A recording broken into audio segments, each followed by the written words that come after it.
The postcard-perfect Tuscan landscape suddenly felt suffocating. The heat, once a gentle caress, now pressed down like a heavy blanket. My chest tightened, a familiar ache blossoming in my ribs. 78 years hadn't prepared me for this. I should have known better than to push myself so hard on that strenuous hike.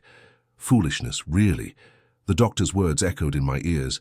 Get home, Arthur, rest.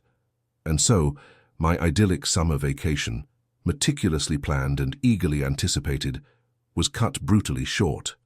My flight home felt like a race against time, each second a heavy beat of a drum in my ears. The familiar sight of my son Mark's house, usually a source of comfort, now held a strange, unsettling stillness. The vibrant flower boxes, usually overflowing with color, seemed muted, almost wilted. My heart pounded a frantic rhythm against my ribs as I fumbled with my keys, the familiar weight offering little solace.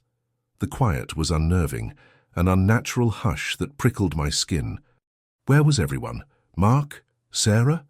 Usually, the house buzzed with a chaotic energy, a symphony of laughter, the clatter of dishes, the insistent yapping of their terrier, Pip. Today, only silence reigned, a silence thick with an unspoken tension that made my stomach churn. I called out their names, my voice trembling slightly, the sound swallowed by the oppressive quiet of the house. A chilling premonition, cold and sharp, pierced through me. This wasn't right. Something felt deeply, terribly wrong.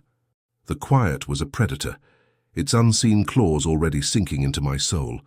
My unexpected return had unveiled a mystery, and I, a simple old man, was about to be plunged into the heart of it. A secret, it seemed, was waiting to be discovered, a secret that threatened to shatter the foundations of my family, and the silence, the suffocating, heavy silence, held its breath, waiting with me.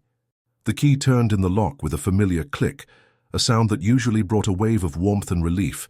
Not today. Today, the click echoed in the unnerving silence, amplifying the emptiness that hung heavy in the air. My cane tapped a hesitant rhythm against the polished floorboards, each tap a question mark in the quiet. The scent of Sarah's lemon polish, usually a comforting aroma, felt strangely faint, almost lost in the stale air. Pip, their usually boisterous terrier, was nowhere to be seen. His absence was a gaping hole in the familiar rhythm of the house, a silence louder than any bark.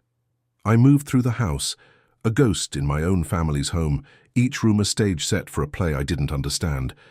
The living room, usually cluttered with newspapers and half-finished games of chess, was meticulously tidy, almost sterile.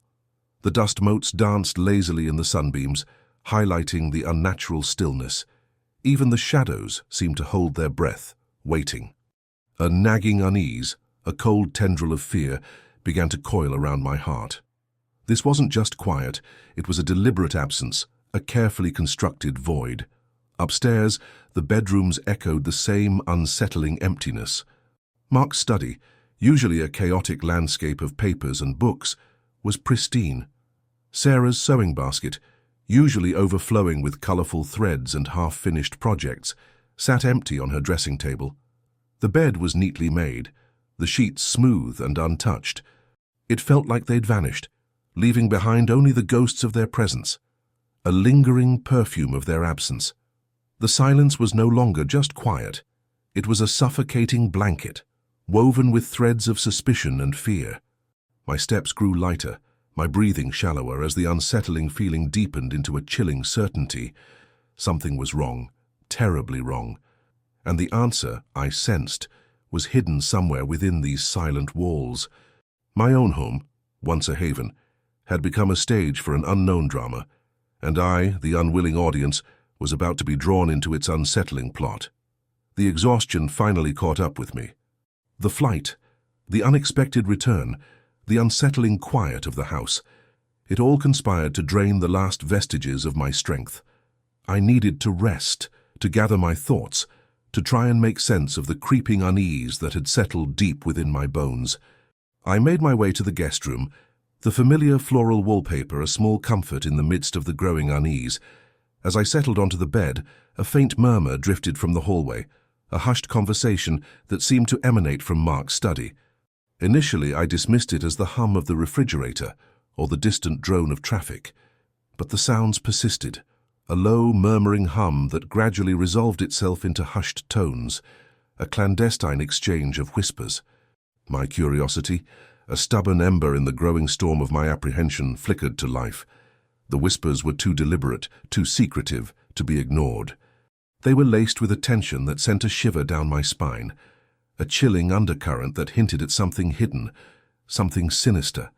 I strained my ears, trying to decipher the words, to piece together the fragments of conversation. The voices were too low, too muffled, to be understood clearly.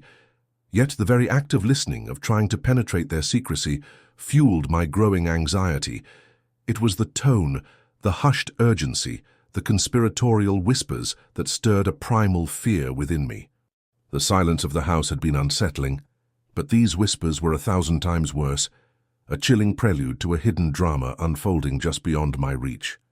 I lay there, heart pounding, a prisoner of my own curiosity, trapped between the need to rest and the irresistible pull of the mystery unfolding just beyond my door. The whispers continued, a siren's call beckoning me towards a truth I may not be ready to face. The game, it seemed, had begun. The whispers intensified, their urgency growing, pulling me from the bed like an invisible current. My body, heavy with fatigue, moved with a strange, almost supernatural energy, propelled by a mixture of fear and morbid curiosity. I rose slowly, my joints protesting with a symphony of creaks and groans, and crept towards the hallway.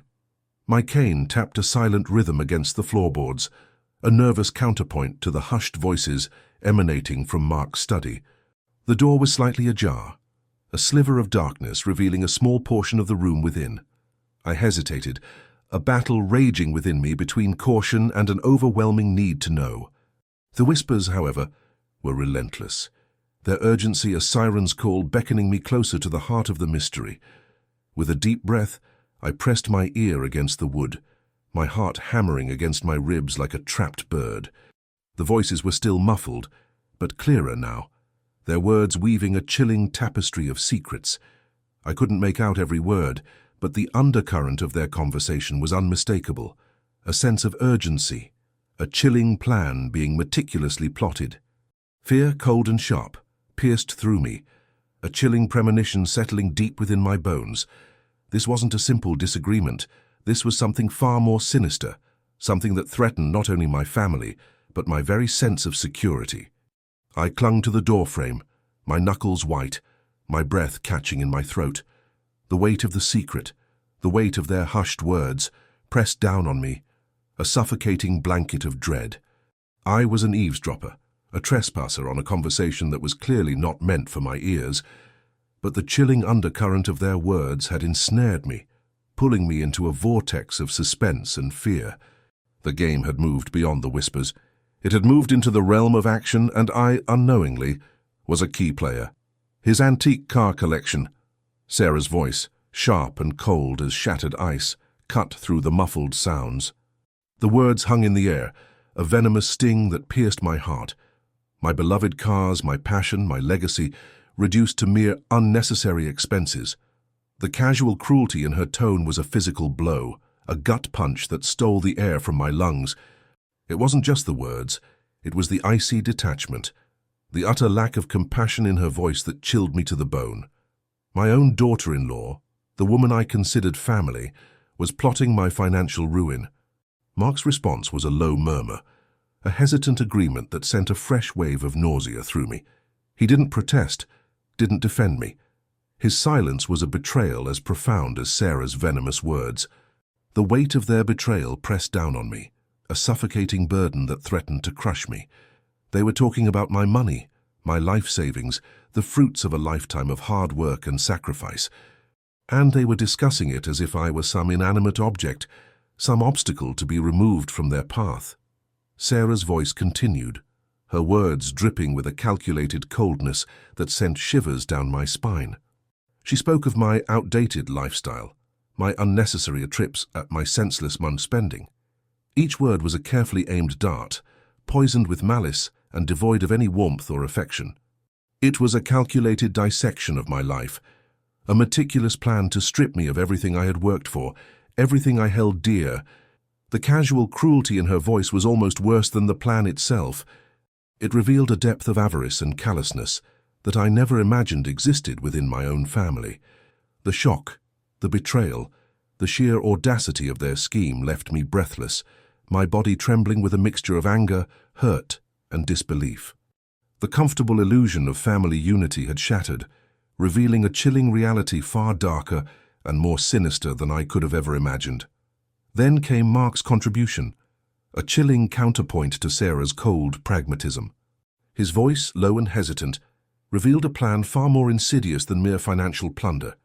It was a plan designed to isolate me, to sever the ties that bound me to my friends and family, to effectively erase me from the world. The words hung in the air, heavy with the weight of their cruelty. A deliberate strategy to dismantle my support system, leaving me vulnerable and alone.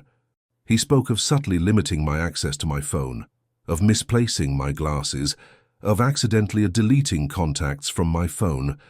Small acts, seemingly insignificant on their own, but woven together into a carefully crafted web of manipulation designed to cut me off from the outside world. The insidiousness of it chilled me to the core. It wasn't about outright theft.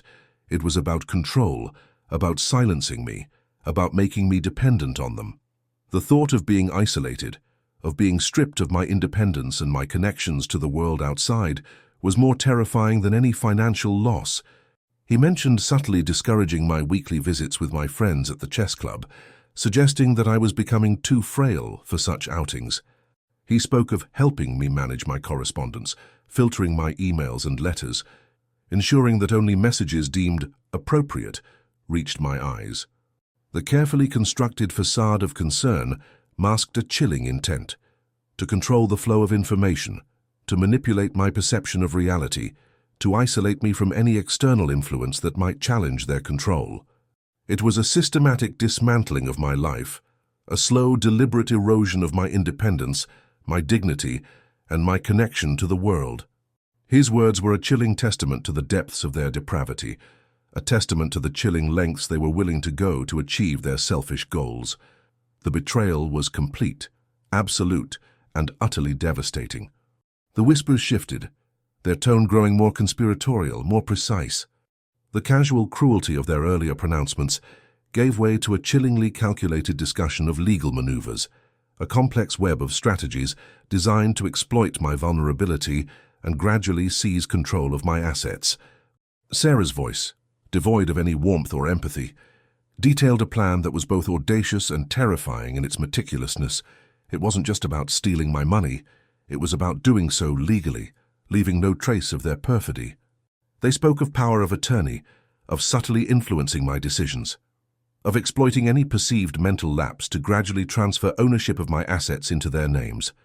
The words were legal jargon, but the intent was crystal clear: to systematically strip me of my possessions, piece by piece, using the very system designed to protect me against such predatory behavior. The chilling precision of their plan, the cold calculation of their actions, sent a fresh wave of fear through me. Mark, his voice barely a whisper, interjected with details about specific legal loopholes, technicalities, and strategies to delay or obstruct any potential challenges. His contribution wasn't just about legal expertise, it was about ensuring that their plan was airtight, impervious to any form of resistance. They were playing a game, a dangerous game of legal chess, and I was the unsuspecting pawn, manipulated and controlled without my knowledge or consent. Their words painted a picture of a future where I was not only financially ruined, but also stripped of my autonomy and dignity, a future where I was completely at their mercy. The chilling implications of their carefully constructed legal strategy hung in the air, a suffocating weight that threatened to crush me. The whispers intensified, taking on a new urgency, a chilling precision. They moved beyond vague intentions and entered the realm of concrete action. A meticulously crafted timetable laid bare before my horrified ears. Sarah's voice, sharp and efficient, outlined a step-by-step plan, a roadmap to my financial ruin, unfolding over the next few months. It was a chillingly efficient schedule, devoid of any sentimentality or remorse. Each step was calculated, designed to maximize their gains while minimizing the risk of detection.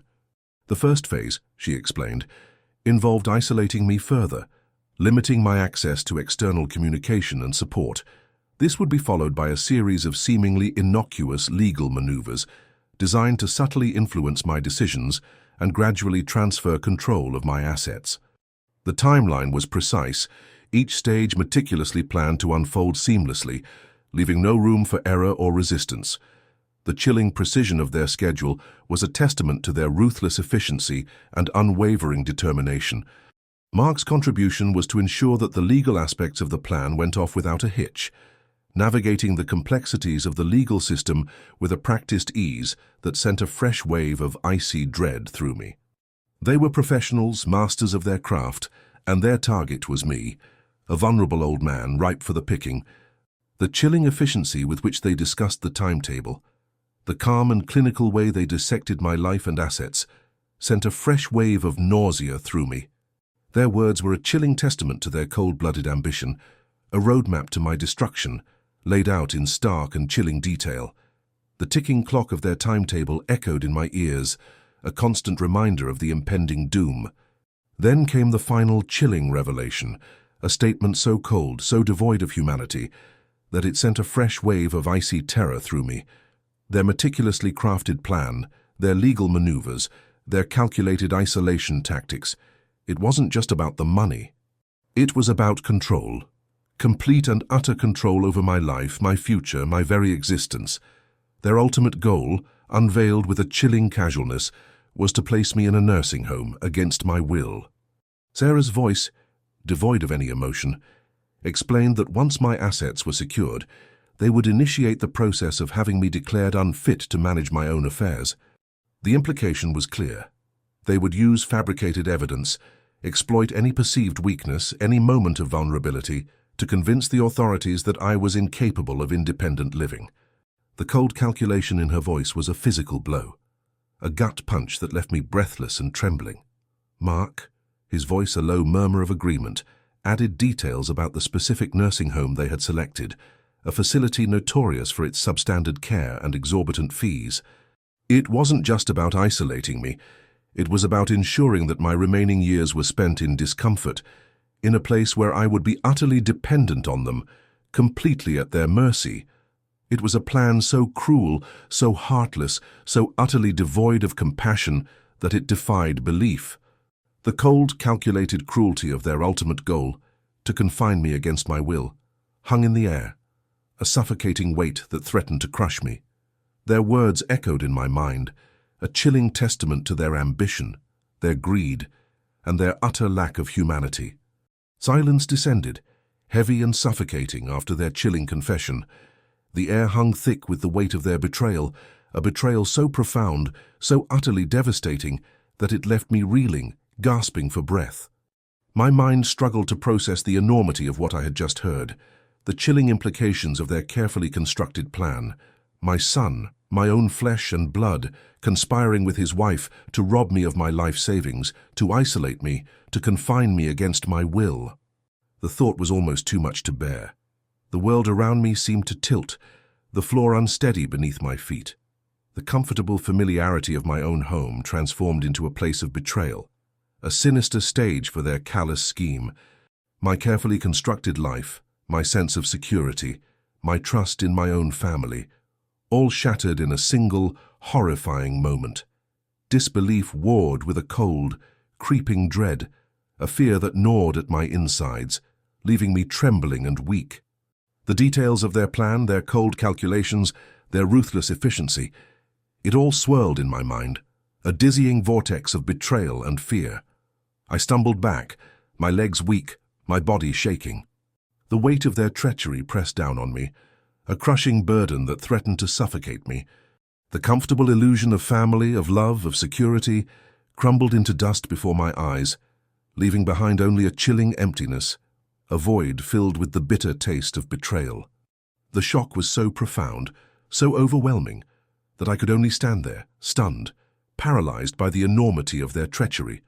The world around me blurred, the sounds fading into a distant hum, as the full weight of their betrayal crashed down upon me. The initial shock gave way to a chilling wave of fear, a cold dread that settled deep in my bones.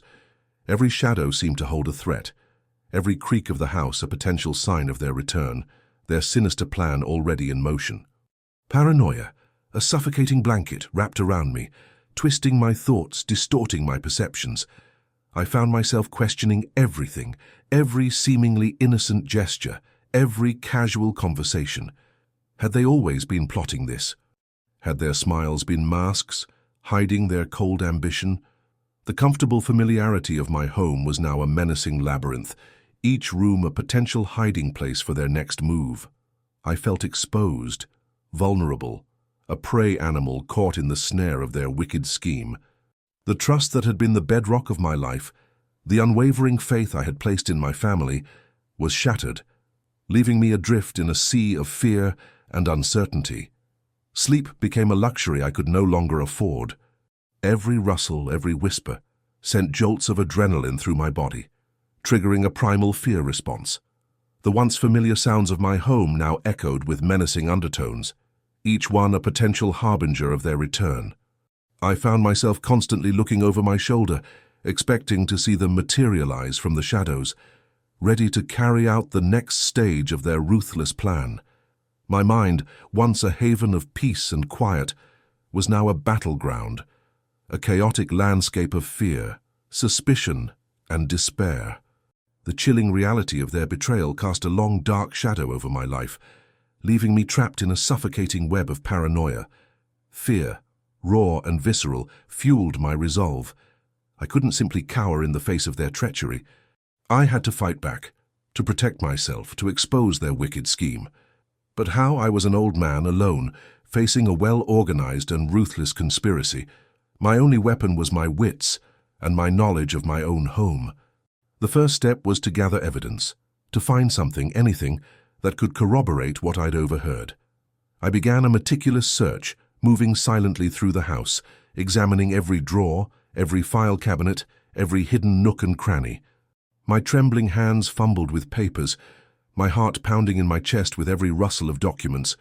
The search was fraught with danger, each moment a gamble, a risk that could expose me to their wrath. I focused on Mark's study, the place where he kept his legal documents. I knew it was a gamble, a dangerous game, but I had to try. With painstaking care, I sifted through files, searching for anything that might reveal their plan, any hint of their illegal activities. Hours passed, each one filled with a growing sense of urgency and a mounting fear of discovery. The silence of the house was a constant companion, a silent witness to my desperate search for the truth. My hope was a flickering candle flame, threatened by the chilling winds of their betrayal. But I pressed on, driven by the desperate need to fight back, to arm myself against their cold, calculated malice. The evidence gathering was only half the battle. Their plan wasn't just about stealing my life savings. It was about controlling every aspect of my life. Securing my financial assets was paramount. I had to act quickly, discreetly, before they could implement their next phase. My heart pounded in my chest as I began the delicate task of moving my funds and important documents to a safer location. It was a slow, painstaking process, each transaction a calculated risk. I transferred funds, bit by bit, to accounts I knew they didn't have access to. The methodical nature of the task, the careful consideration given to each transfer, was a counterpoint to the frantic fear that gnawed at me. Every keystroke was a step towards reclaiming my control, a small act of defiance against their oppressive scheme. The thought of them discovering my actions fueled my determination. I worked late into the night, under the cloak of darkness, ensuring that each move was both secure and untraceable. The quiet intensity of the operation was a testament to the gravity of the situation, a silent battle waged in the shadows of my own home. Securing my assets was more than a financial strategy. It was an act of self-preservation, a desperate attempt to regain control of my life before it was completely stolen from me. The weight of their betrayal was immense, but my determination to fight back was stronger. Securing my assets was a crucial step, but I knew I couldn't face this alone. I needed help, guidance, someone I could trust implicitly. My mind turned to Thomas Ashton, an old friend, a lawyer with a sharp mind and an unwavering sense of justice. He was the only person I could confide in, the only person I believed could help me navigate this treacherous situation. Reaching out felt like a monumental risk. What if they found out? What if Thomas couldn't believe me? The fear was paralyzing, but the potential consequences of inaction were far greater. With trembling hands, I dialed his number, the phone feeling heavy in my grip, as if it held the weight of my entire life. His voice, calm and reassuring, was a lifeline in the storm. I poured out my story, the chilling details tumbling from my lips, the weight of my betrayal finally finding a release. He listened patiently, his silence a testament to his understanding and support. There was no judgment, only a quiet determination to help me fight back. His words, measured and precise, were a beacon of hope in the encroaching darkness. He assured me he would investigate, that he would help me expose their scheme and protect me from their wrath. With his support, I felt a surge of strength, a renewed determination to fight for my life, my freedom, my future. The battle was far from over, but I was no longer alone. With Thomas's help, I began to dissect their plan, to understand the depth of their depravity. The financial aspect was undeniably significant. My savings, the fruits of a lifetime of hard work, were their primary target. But was it purely about money? Was their greed so insatiable that it eclipsed all sense of decency, all family bonds? The sheer scale of their scheme suggested more than simple avarice. It was meticulously planned, a complex web of legal maneuvers designed to exploit loopholes and evade detection. This wasn't the impulsive act of desperate individuals. It was a calculated, cold-blooded operation. The level of detail, the sheer audacity of their plan, hinted at something deeper, something more sinister than mere financial greed. I considered their lifestyle, their apparent struggles. Were they truly in dire financial straits? Or was this a calculated power grab, a ruthless attempt to seize control of my assets and, by extension, my life? The more I thought about it, the more I realized their motivation was far more complex. It wasn't simply about money. It was about power, control, and the chilling satisfaction of manipulating and exploiting someone they claimed to love. The chilling realization settled upon me. Their greed was a symptom, not the disease. The true sickness lay far deeper, hidden beneath the surface of their feigned concern and carefully crafted smiles.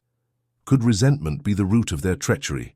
Had I, unwittingly, caused them pain or hardship? I racked my brain, searching for any past conflicts, any unresolved issues that might explain their actions. The memories came flooding back, a jumbled mess of triumphs and disappointments, joys and sorrows. Had I been too strict, too demanding? Had I inadvertently favored one child over another? Had my decisions, my choices, somehow fueled their bitterness and resentment, leading them down this dark path? The weight of these questions pressed down on me, a crushing burden of self-doubt. Perhaps their actions stemmed from a sense of injustice, a feeling of being deprived or overlooked. Maybe they felt entitled to my wealth, believing I had unfairly favored other members of the family. The possibility was chilling. The thought of my own actions contributing to their betrayal a bitter pill to swallow. Perhaps their carefully constructed facade of love and concern was nothing more than a mask, concealing a deep-seated anger simmering beneath the surface. The realization was a painful blow, a devastating blow to a father's heart. Their actions were reprehensible, but the possibility that I had played a part in fueling their resentment added another layer of complexity to the already devastating situation. But beyond the financial gain, a more chilling motive began to emerge: control. Their plan wasn't just about stealing my money, it was about seizing control of my life, my future, my very existence. The nursing home wasn't just a place of confinement, it was a strategic move, a way to isolate me, to silence me, to prevent me from interfering with their plans. Their meticulous planning, the legal loopholes they exploited, the subtle manipulations, all pointed to a desire for complete domination.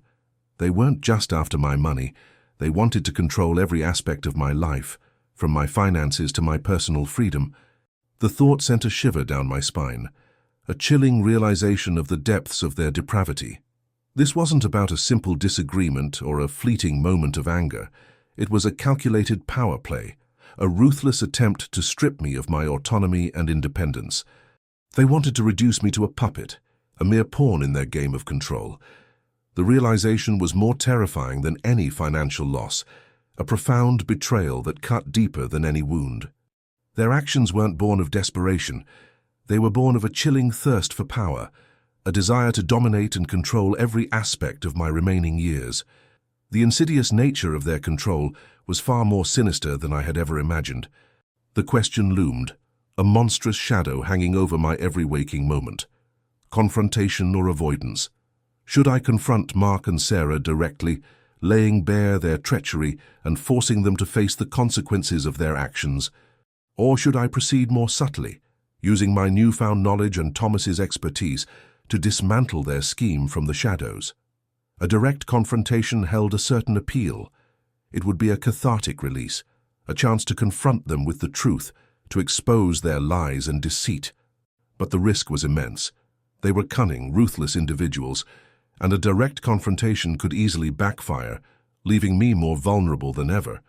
Their anger, their desperation, could be a dangerous weapon. On the other hand, a more subtle approach offered a degree of safety, allowing me to gather more evidence, to build a stronger case against them. With Thomas's guidance, I could expose their schemes systematically, dismantling their carefully constructed web of deceit piece by piece. This path was slower, more intricate, but it offered a greater chance of success and a far lower risk of retaliation. The decision weighed heavily on me, a constant source of anxiety and uncertainty. Each option presented its own unique set of risks and rewards, and the stakes were impossibly high. The choice was mine, and the consequences would shape the remainder of my days. The weight of this decision, the profound implications of my actions, pressed down on me with an almost unbearable heaviness. After days of agonizing deliberation, I chose the path of subtlety. A direct confrontation, while tempting, felt too risky. Mark and Sarah were cunning. A head-on clash could easily backfire. Instead, I opted for a more strategic approach, a carefully orchestrated campaign to expose their treachery without putting myself directly in harm's way. With Thomas's invaluable assistance, I began to meticulously gather evidence. Every whispered conversation, every suspicious document, every subtle manipulation, I documented it all, building a formidable case against them. Each piece of evidence was a brick in the wall I was constructing, a wall that would eventually crumble their carefully constructed facade of deceit. Thomas, my trusted friend and legal advisor, proved invaluable. His expertise guided my actions, ensuring each step was carefully calculated, legally sound and designed to maximize the chances of success. He helped me understand the intricacies of the legal system, navigating the complex maze of laws and regulations to ensure their scheme would be exposed. The process was slow, painstaking, filled with moments of doubt and uncertainty. But with each piece of evidence gathered, my confidence grew, replacing the initial fear with a quiet resolve. My initial shock and betrayal were slowly giving way to a calculated determination. I was no longer a victim. I was becoming a strategist, playing a game of wits against those who had betrayed me. The subtle approach, though slower, felt far more powerful. My next step was to explore the digital realm, a world I was admittedly less familiar with, but one that held a wealth of potential evidence. With Thomas's guidance, I cautiously navigated Mark and Sarah's digital footprints, searching for incriminating emails, messages, and online transactions related to their scheme. It was a delicate dance, a careful maneuvering through a minefield of digital data.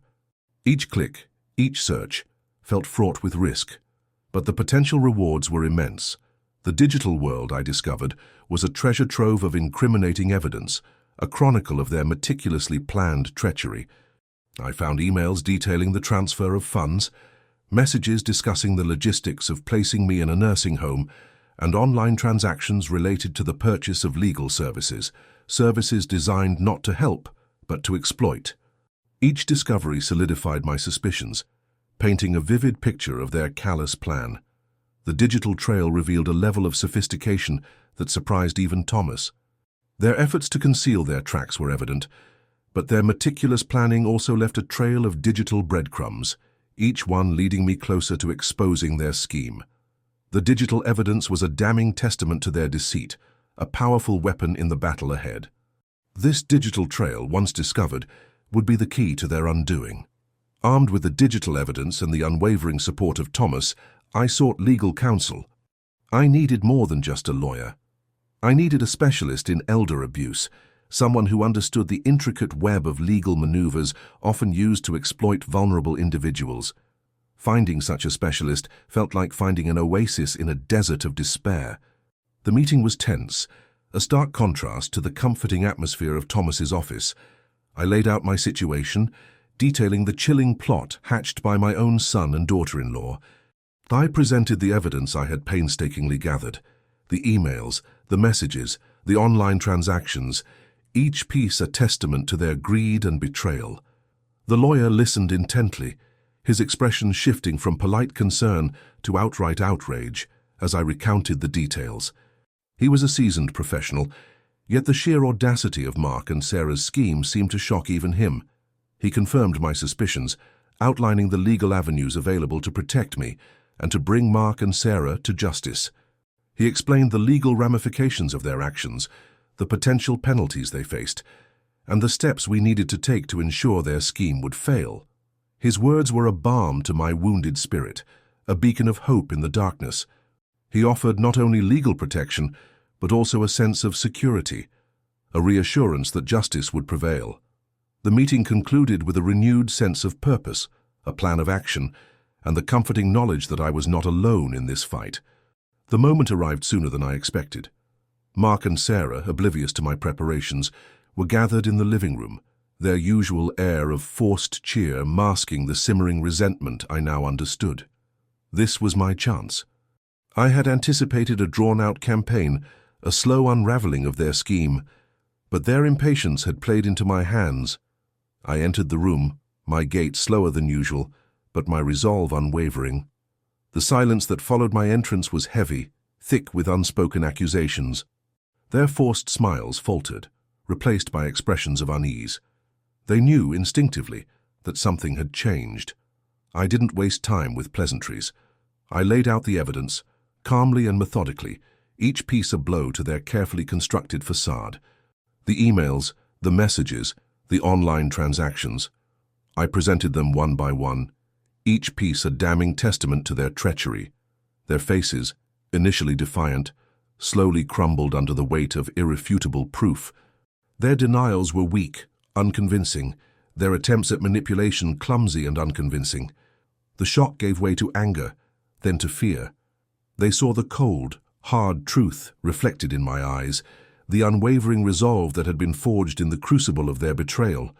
The confrontation wasn't a shouting match. It was a quiet dismantling of their lies, a methodical exposure of their deceit. It was the culmination of weeks of meticulous planning, a carefully orchestrated moment of reckoning. Their initial reaction was a mixture of stunned silence and furious denial. Mark, usually the more composed of the two, sputtered accusations, attempting to discredit my evidence, claiming it was fabricated, misinterpreted, or taken out of context. He launched into a tirade, his voice rising in pitch, his words laced with venom. He accused me of being senile, of misunderstanding their intentions, of being manipulated by outside forces. Sarah, initially speechless, joined the chorus of denial, her voice shrill and accusatory. She echoed Mark's claims, adding her own brand of manipulative rhetoric, twisting words and facts to create a false narrative that portrayed me as the villain, the one orchestrating this supposed misunderstanding. They tried to paint themselves as victims, caught in a web of my own making. Their performance was pathetic, a desperate attempt to salvage a sinking ship. Their anger was palpable, a raw, uncontrolled emotion that revealed the depth of their guilt. They shifted from denial to accusations, their words becoming increasingly erratic and desperate. It was a performance born of fear, a desperate attempt to regain control of a situation that had completely spiraled out of their grasp. Their carefully constructed facade had crumbled, revealing the ugly truth beneath. The anger, however, only served to solidify my resolve. Their desperate attempts at self-preservation only confirmed their guilt. The legal battle was arduous, a grueling marathon of depositions, hearings, and legal maneuvering. My lawyer, a seasoned veteran of elder abuse cases, expertly navigated the complexities of the legal system, presenting a meticulous case built on the irrefutable evidence I had gathered. Each step felt like a victory, a small step forward in a long and arduous journey. Mark and Sarah, represented by their own legal team, fought back with every tactic at their disposal. They attempted to discredit my testimony, to cast doubt on the evidence, to exploit any perceived weakness in my case. Their lawyers, skilled in the art of obfuscation and delay, tried to prolong the process, hoping to wear me down, to drain my resources, and to force a settlement that would benefit them. But my resolve remained unshaken. The support of my lawyer and the weight of the evidence kept me going. I knew I was fighting not just for my financial security, but also for my independence, my dignity, and my peace of mind. The court proceedings were emotionally draining, a constant reminder of the betrayal I had suffered. Yet with each passing day, I felt a growing sense of confidence. The legal battle became a test of wills, a clash between the meticulous planning of my adversaries and the unwavering determination of a man fighting for his life. The courtroom became the battleground, the judge the arbiter of fate, and the evidence the weapon that would ultimately determine the outcome. The weight of the truth, however, proved too heavy for Mark and Sarah to bear. The judge's ruling wasn't a complete victory, but it was a significant win. It wasn't the resounding triumph I had initially hoped for, but it was enough. The court ruled in my favor on several key points, securing a substantial portion of my assets and preventing my immediate relocation to the substandard nursing home they had planned.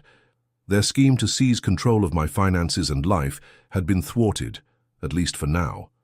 The relief was immense, a wave of emotion washing over me as the judge's gavel fell.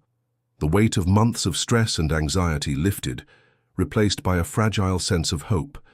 I had won a battle, but the war was far from over. Mark and Sarah, though defeated in this instance, were unlikely to give up easily. Their greed and resentment ran too deep. The legal victory, however, gave me time, the precious commodity I needed to regroup, to plan my next move, and to ensure my future security. It was a partial victory, a crucial step in a long and arduous journey. It was a testament to the power of perseverance, the strength of the human spirit, and the importance of never giving up hope, even in the face of overwhelming odds. The fight was far from over, but I had won a crucial battle securing my independence, at least for now. The victory was bittersweet, tinged with the knowledge that the scars of betrayal would likely remain. The legal battle, however, is far from over. This partial victory is merely a temporary reprieve, a fleeting moment of respite in a protracted war. Mark and Sarah, despite their setbacks, continue to fight, their legal team employing every tactic imaginable to delay, obstruct, and ultimately overturn the court's decision. Their appeals process is a labyrinthine maze, a frustrating and exhausting journey. The uncertainty hangs heavy in the air, a constant reminder of the precariousness of my situation. Each day brings new challenges, new obstacles, and a constant stream of legal documents that threaten to overwhelm me. The weight of the ongoing battle is immense, a burden that weighs heavily on my mind and spirit. Sleep offers little escape. My dreams haunted by the faces of Mark and Sarah, their expressions shifting between anger, resentment, and a chilling determination. The fight for justice is a long and arduous one. The future remains uncertain, shrouded in a fog of legal technicalities and the ever-present threat of their relentless pursuit. The partial victory, while significant, does not guarantee a final resolution. The struggle continues, leaving the ultimate outcome hanging in the balance, a cliffhanger that leaves me breathless and anticipating the next chapter in this tumultuous legal saga. The fight continues, a testament to the enduring nature of injustice and the relentless pursuit of those determined to seize what is not theirs. The battle rages on, leaving the ultimate outcome hanging precariously in the balance. The legal battles, the accusations, the betrayals, they've left an indelible mark, a scar on my soul that may never fully heal. The trust, once a cornerstone of our family, is shattered, reduced to fragments, scattered by the winds of deceit and avarice. The pain is a constant companion, a shadow that follows me through the quiet moments and the bustling days. It's a pain not just of financial loss, but of the profound emotional devastation that comes with discovering the true nature of those closest to you. My son, Mark, the boy I raised, nurtured, and loved unconditionally, is a stranger to me now. His actions, his calculated cruelty, have eroded any semblance of the father-son bond we once shared. And Sarah, his wife, the woman I welcomed into our family, has proven herself to be just as ruthless, just as capable of betraying the trust I had placed in her. The naive belief in familial loyalty, the unshakable faith in blood ties, has been cruelly shattered. The house, once a sanctuary of warmth and love, now echoes with the ghosts of broken promises and the chilling reality of betrayal. The silence is deafening, punctuated only by the gnawing emptiness where trust once resided. It's a constant reminder of the fragile nature of relationships, the devastating consequences of greed, and the enduring power of deception. The wounds may heal, but the scars remain, a stark reminder of the price paid for misplaced faith and blind loyalty. The loss is profound, extending far beyond the financial, striking at the very core of my being.